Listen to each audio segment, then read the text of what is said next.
Il n'a pas brûlé la Syrie, il n'a pas détruit l'Irak, il n'a pas affamé l'Afrique, il n'a pas pillé les richesses des pays faibles, il n'a pas lancé de bombes nucléaires sur le Japon, il n'a pas déclenché une guerre sectaire au Rwanda, il n'a pas fait exploser la Libye, il n'a pas divisé la Somalie, il n'a pas financé le pillage systématique des ressources naturelles de la RDC, il n'est pas derrière les 13 millions de Congolais tués, ni les milliers de femmes violées à l'est de la RDC.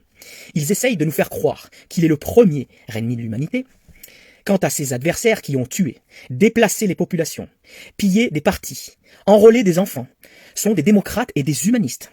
France 24, RFI, CNN, BBC, BBC Afrique, BFM et les autres, ces médias du genre ne servent qu'à nous manipuler et à un lavage de cerveau du public. Vladimir Poutine est un héros pour son peuple.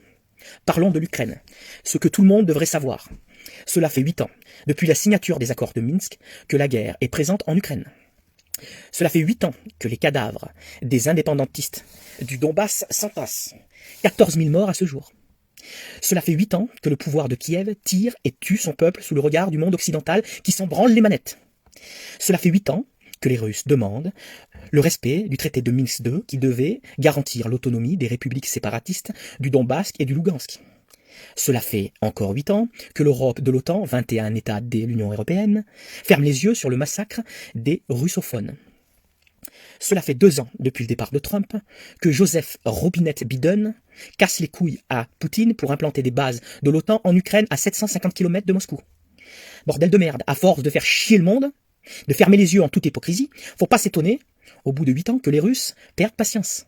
Pour le moment, il ne s'agit que d'une leçon militaire donnée par les Russes, qui ne tiennent pas à toucher la population ukrainienne, mais à juger le nazi Zelensky, maître d'œuvre de tout ce naufrage qui se cache derrière l'Europe, complice et l'OTAN pour se faire la Russie de Poutine.